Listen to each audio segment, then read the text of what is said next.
어린이 보험 설마 이것도 모르고 가입하신 건 아니겠죠? 에이 설마.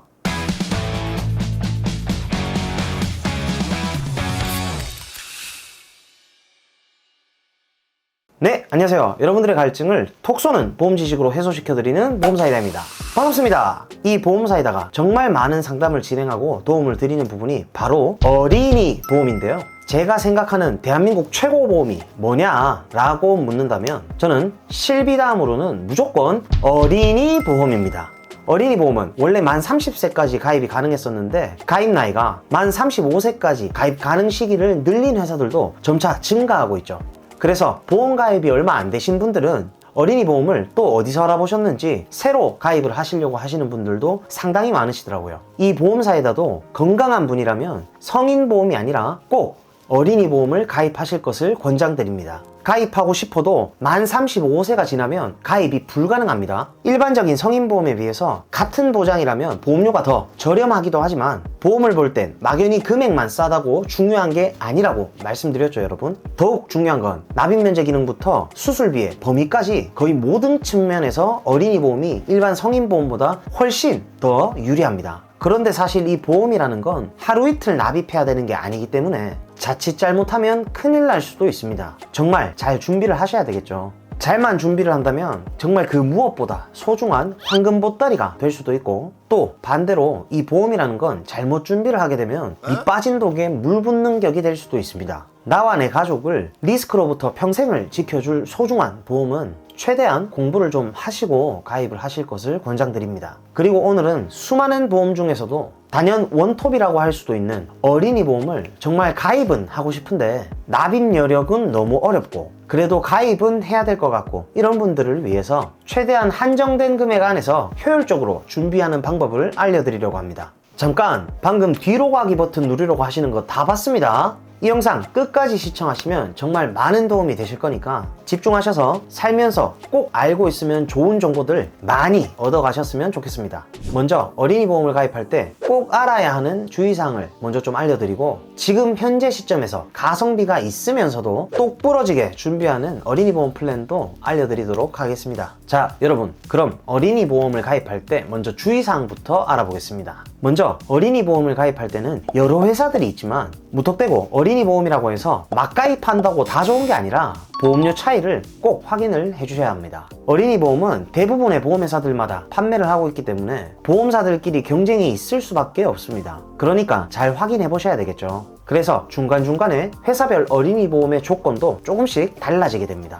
지난달에 조건이 좋았던 회사가 다음 달에는 조건이 안 좋아지는 경우도 있기 때문에 어린이 보험을 준비하실 때는 여러 가지 회사의 설계안을 받아서 비교를 해보시는 게 좋은 방안입니다. 물론 이게 좀 귀찮아가지고 내가 선호하는 회사로 준비를 할 수도 있겠지만 보험료가 작게는 몇천 원부터 많게는 몇만 원까지 차이가 날 수도 있습니다. 무조건 싸다고 좋은 건 아니지만 같은 보장에 동일한 조건이라면 가성비가 더 있는 게 더 좋겠죠. 자, 그리고 다음으로 주의할 사항은 주변에서 어린이 보험을 꼭 80세, 90세 이런 식으로 만기 나이를 설정해야 된다고 하시는 분들이 간혹 계신데 그런 건 큰 의미 없습니다. 제발 그런 거에 목숨 걸지 마세요. 실제로 얼마 차이 안 납니다. 대한민국 국민의 평균 기대 수명이 늘어나고 있고 실제 제 고객님 중 한 분의 부모님께서는 올해 연세가 만 91세이신데 이제서야 폐암이 발병하신 경우도 있습니다. 이 밖에도 여러 가지 사항들을 고려해보거나 지금 젊은 친구들은 제가 볼 때 기대 수명이 점차 늘어나면 늘어났지 줄어들 것 같진 않습니다. 꼭 90세 만기로 설정을 해야 한다고 그게 마치 정답인 것처럼 말씀하시는 분들이 주변에 계신다면 한번 잘 생각해 보세요. 100% 정답을 말하는 건지 아니면 그냥 일리가 있는 것 같은 말을 하는 건지, 90세 만기로, 즉 90세까지 보장을 받게끔만 만기 나이를 설정을 해놨는데 만약에 만 91세에 질병이 온다면 네, 내가 가입한 보험은 종이 쪼가리가 돼버리는 겁니다. 보험료 차이가 그렇게 크지 않다면 저는 100세까지 충분히 보장을 받으실 것을 권장드립니다. 그리고 제 가치관 중 하나가 보험은 사행성 도박이 아니다 입니다. 자, 그리고 다음으로 주의해야 될 점은 바로 특약입니다. 보험은 절대 제목이 중요한 게 아닙니다, 여러분. 쉽게 설명을 드리면 안에 내용물이 가장 중요합니다. 보험은 절대로 제목 보고 그냥 막 가입하시면 안 됩니다. 내가 만들어주는 암보험 하나 가입하면 무조건 돈 다 나와. 내가 만들어주는 어린이 보험 하나 가입하면 그냥 무조건 제일 최고야. 이 간병보험 하나면 그냥 네, 그렇게 가입하시면 안 됩니다. 정확히 보는 방법 지금부터 알려드릴 거니까 집중해주세요. 보험료를 줄이는 것도 중요하지만 결국 보험이라는 건 현명하게 보장을 잘 받으려고 준비를 하는 거기 때문에 내가 어떤 부분에서 보장을 받을지 이걸 설정을 잘해야 합니다. 그래서 이 보험사에다가 기본적으로 보험에 꼭 들어가야 하는 필수 특약들을 알려드리겠습니다. 이게 생소하셔서 조금 어려워 보일 수도 있는데 제가 정말 쉽게 설명을 해드릴게요. 첫 번째로 가장 중요한 보장은 진단비입니다. 진단비는 입원을 해야 돈이 나오는 게 아니라 수술을 해야 돈이 나오는 게 아니라 진단만 받으면 그냥 돈을 바로 주는 특약이라고 생각을 하시면 됩니다. 어린이 보험이나 일반 성인 보험을 준비를 할 때도 가장 중요한 1번이 저는 진단비라고 말씀을 드립니다. 이 진단비를 구성할 때는 암, 뇌혈관, 심혈관 이렇게 크게 3가지라고 생각을 하시면 됩니다. 3대 진단비를 준비해야 하는 이유는 암이나 심장질환 그리고 뇌혈관 질환은 발병률도 높지만 우리의 생명 자체를 위협할 수 있는 큰 질병들이기 때문입니다. 우리가 골절 한번 일어났다고 죽진 않잖아요. 또 이 3가지를 위주로 진단비를 구성하는 이유는 이런 질병들은 사실상 실손보험으로 완벽하게 대처를 하는 게 어렵기 때문입니다. 우리가 병원에서 받는 대부분의 치료는 건강보험하고 실손보험에서 자기부담금을 제외하고 어느 정도 치료비가 나오는데 암, 뇌질환, 심장질환 이런 심각한 질병들은 치료기간이 적지 않기 때문에 치료를 받는 동안은 아예 일을 못할 수도 있어요. 암 환자가 직장 생활을 어떻게 합니까? 치료가 끝나도 재기를 하는데 또 시간이 필요하겠죠. 그래서 이런 치료기간 동안 들어가는 여러가지 비용을 위해서라도 진단비 특약이 필요합니다. 자, 그러면 진단비 특약을 조금 세부적으로 살펴보도록 할게요. 첫 번째는 암진단비입니다. 암진단비를 준비할 때는 일반 암진단비와 유사암 진단비를 준비를 해주시면 됩니다. 일반암, 유사암이 뭐냐? 우선 유사암은 갑상선암, 경계성종양, 기타 피부암, 제자리암을 합친 것을 의미합니다. 그리고 일반암은 이 유사암을 제외한 암을 뜻한다고 생각을 하시면 되는데 방금 말씀드린 이 4가지 유사암을 제외한 전체 암을 뜻한다고 생각을 하면 되겠죠. 그럼 이 2가지 특약을 구성하시면 전체적인 암에 대해서 모두 보장을 받을 수가 있습니다. 자, 그리고 일반암 진단비의 적절한 금액은 자기 연봉의 2배, 3배 뭐 이렇게 말씀하시는 분들이 간혹 계신데 그런 거 없습니다. 그걸 누가 정합니까? 그냥 내가 준비를 할 수 있는 만큼 현명하게 잘 준비를 하면 된다라고 생각을 하시면 됩니다. 단, 보통 암에 걸려서 치료를 받고 몸이 회복되는 기간을 보내고 최종적으로 다시 직장으로 복귀하는 기간까지 들어갈 돈과 기회비용을 잘 생각해 보셔야 되겠죠? 암 진단비 1,000만 원 받으면 암 치료 시작 전부터 다시 직장에 들어갈 때까지 버틸 수가 있을까요? 가족들은요? 네, 저는 다 말씀드린 것 같습니다. 물론 개개인마다 이 부분은 차이가 있을 수도 있겠지만 혹시라도 집안에 암 유전력이 있으신 분들은 거기에 맞게 조금 더 추가를 해주셔도 좋을 것 같습니다. 그 다음은 뇌와 심장 혈관계 질병에 대한 진단비인데 우선 뇌부터 말씀을 드리면 뇌혈관 질환 진단비를 준비해 주시면 됩니다. 정말 쉽게 설명을 드리자면 우리 사람의 피부가 나이가 들면 늙듯이 혈관에 시간이 지나면 지날수록 불순물 찌꺼기들이 쌓이기 시작하는데 쉽게 설명드려서 이게 뇌 쪽으로 올라가면 뇌혈관 질환이라고 생각을 하시면 됩니다. 뇌와 관련된 질병은 뇌출혈, 뇌졸중 그리고 뇌혈관 질환 등이 있는데 질병 분류 코드 I60부터 69까지 뇌출혈과 뇌졸중을 모두 보장하면서 더욱 넓은 뇌혈관 질환을 보장하는 게 뇌혈관 질환 진단비입니다. 그리고 여러분, 뇌혈관 질환 진단비를 구성을 할 때는 뇌혈관 질환 수술비도 꼭 같이 준비하실 것을 권장드립니다. 뇌혈관 질환 진단비는 보험료가 부담스러운 편이라서 많은 금액을 넣게 되면 이게 납입보험료가 부담되실 수도 있습니다. 또한 진단비는 1회 지급이지만 수술비는 수술할 때마다 지급받을 수 있다는 장점이 있습니다. 그래서 뇌혈관 질환 수술비를 같이 구성을 하게 되면 진단비보다 금액대가 더욱 저렴하기 때문에 함께 넣었을 때는 부족한 진단비가 보완이 되실 수가 있습니다. 제 고객님 중 한 분의 경우에는 뇌졸중 판정을 받고 2년마다 재수술을 했던 사례도 있었기 때문에 꼭 뇌혈관 질환은 진단비와 수술비를 함께 구성하실 것을 권장드립니다. 다음으로는 심장에 관한 진단비입니다. 심장에 관한 대표적인 질병은 급성심근경색 그리고 협심증 등 여러가지 질병들이 있죠. 이때는 꼭 허혈성 심장질환 진단비를 준비하실 것을 권장드립니다. 이 협심증이나 급성심근경색증 모두 허혈성 심장질환 진단비 안에 속해 있는 질병들입니다. 그래서 허혈성 심장질환 진단비를 준비를 하시면 협심증이나 급성심근경색증 등을 진단을 받아도 보장을 받으실 수가 있습니다. 그리고 요즘은 특정 심장질환이나 심혈관 진단비라고 해서 기존에 있던 허혈성 심장질환 진단비에서 보장을 해주지 않던 부정맥이나 심부전을 추가로 보장을 해주는 진단비가 또 생겼는데, 만약에 좀 더 넓은 보장을 받고 싶으신 분들은 특정 심장질환이나 심혈관 진단비를 추가해 주셔도 됩니다. 단 허혈성 심장질환 진단비에 비해서는 보험료가 좀 부담스러운 편이기 때문에 가성비 플랜에는 추천을 드리진 않고요. 번외로 납입 여력이 좀 되시거나 집안에 심장 관련 내력이 있으신 분들에게 좀 추천을 드리고 있습니다. 그리고 마찬가지로 허혈성 심장질환 진단비를 구성하실 때는 허혈성 심장질환 수술비도 같이 준비를 해주세요.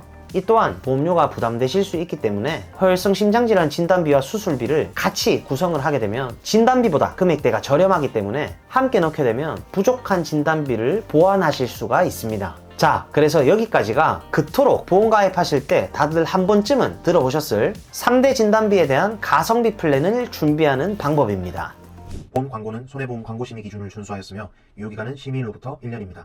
그 다음은 수술비 특약을 정말 쉽게 알려드리겠습니다. 수술은 기본적으로 질병과 상해 수술비로 나눠집니다. 질병 수술비 같은 경우에는 말 그대로 질병으로 수술을 했을 시에 정해진 수술비를 지급합니다. 이 특약은 정말 보장 범위가 넓어서 참 좋은 특약인데, 단 한도를 많이 받아봐야 50만원 정도밖에 설정을 못한다는 단점이 있습니다. 그리고 상해 수술비도 이름처럼 상해 사고로 수술을 했을 때 정해진 수술비를 지급을 합니다. 상해 수술비의 경우에도 50만원에서 100만원 정도 수술비를 설정을 하시면 됩니다. 사실 상해로 인한 사고로 수술을 진행하는 경우는 대장용종 제거를 하는 것처럼 빈번히 발생할 리스크가 그렇게 크진 않기 때문에 위험 직군에 종사 중인 게 아니시라면 굳이 높게 설정을 하는 것은 권장드리지 않습니다. 실비에서도 자기부담금을 제외하고 보장이 되는 부분이기도 하고요.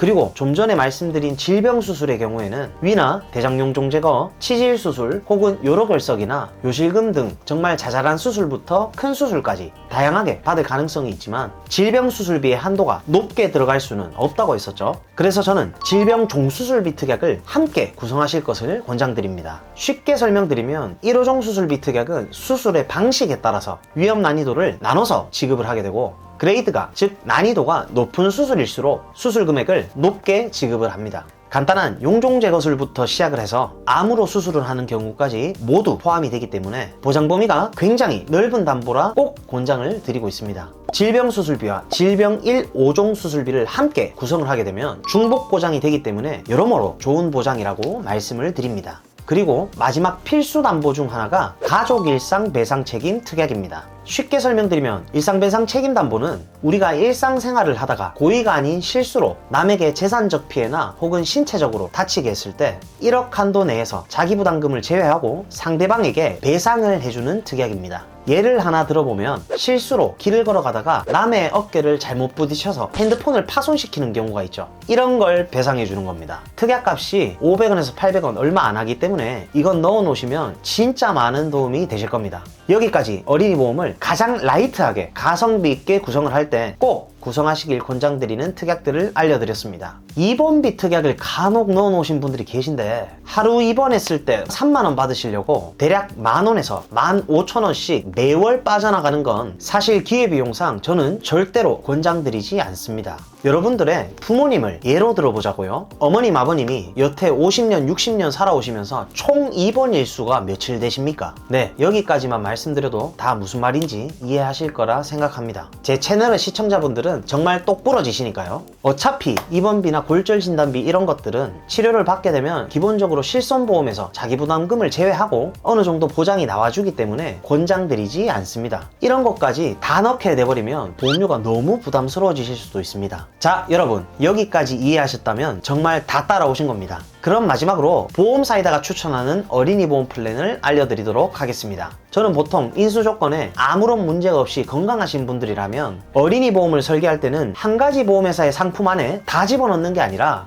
각 보험사의 장점이 다르기 때문에 두 가지 보험사로 나눠서 만들어 드립니다. 왜냐하면 보험 회사들마다 각각의 담보가 보험료 차이가 큰 편이에요. 쉽게 설명을 드리자면 예를 들면 A라는 회사가 진단비가 저렴한 편이라면 B라는 회사는 수술비가 저렴하면서도 또 수술비의 보장 범위가 넓은 편입니다. 약관을 보고 만들어 드리는 거죠. 치질이나 산모들의 제왕절개, 요실금 요로결석 수술이 타사에는 빠져 있다면 B 회사는 같은 질병 수술비 특약인데도 이것들이 모두 포함되어 있기 때문에 인수가 가능하신 분들은 꼭 넓은 범위를 보장을 받으실 수 있는 B 회사의 수술비를 만드실 것을 권장드립니다. 그래서 한 가지의 보험회사에다가 진단비와 수술비를 모두 넣어서 가입을 하시는 것보다는 담보별로 저렴한 회사로 나눠서 준비를 하게 되면 월 보험료를 조금이라도 줄이면서 보장도 실속 있게 가져가실 수가 있겠죠. 어린이 보험은 두 가지 회사로 나눠서 가입을 하더라도 두 회사 모두 중복 보장을 받을 수가 있기 때문에 이렇게 효율적으로 준비하실 것을 권장드립니다.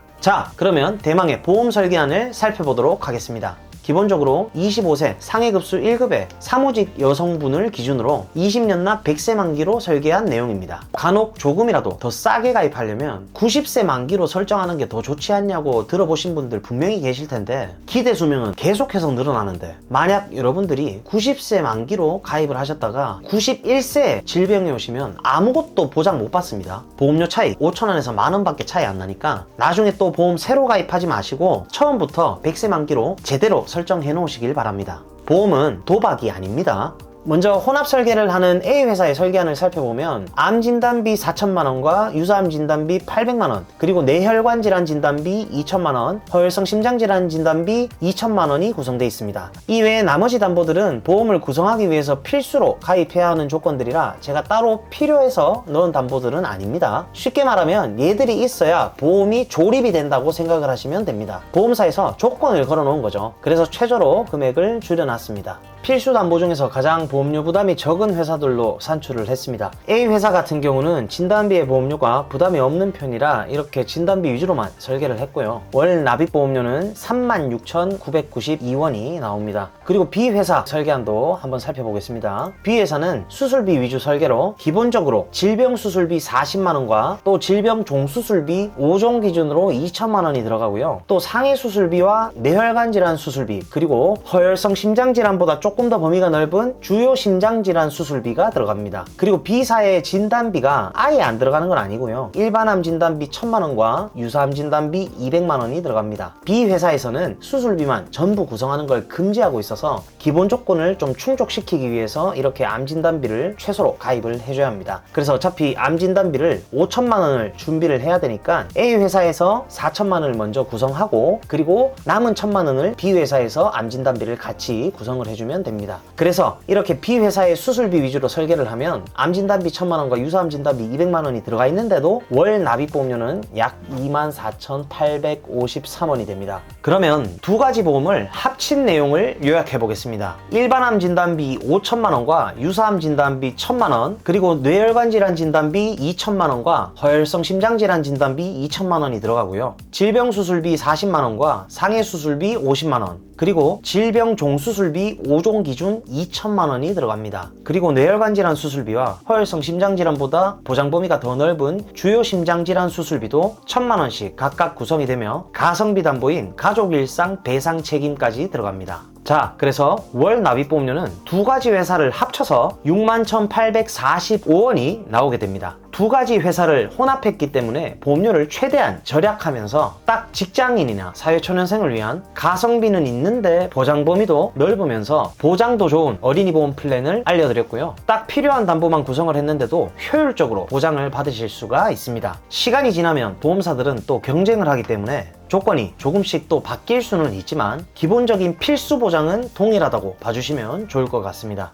네, 오늘은 진짜 어린이 보험 가성비 있게 잘 가입하기 플랜과 그리고 설계안까지 알려드리는 영상을 찍어봤고요. 오늘 영상 끝까지 잘 시청해주신 분들이라면 분명히 여러분이 보험에 대한 진짜 가치를 알고 가입까지 현명하게 잘 하실 수 있으리라 생각을 합니다. 제 영상을 시청해주시는 많은 분들이 보험을 통해서 꼭 손해가 아닌 수혜를 받아볼 수 있는 그런 분들이 모두 다 되셨으면 좋겠고요. 그리고 보험 가입이나 리모델링에 대해서 궁금하시고 상담을 희망하시는 분들은 카카오톡 검색창에 보험사이다 입력하셔서 연락을 주시면 제가 순차적으로 면밀히 상담을 도와드릴 수 있도록 하겠습니다. 그럼 다음 시간에 더욱 시원하고 톡 톡 쏘는 보험 지식으로 찾아뵙도록 하겠습니다. 이상 보험사이다였습니다. 감사합니다. 본 광고는 손해보험 광고심의 기준을 준수하였으며 유효기간은 심의일로부터 1년입니다.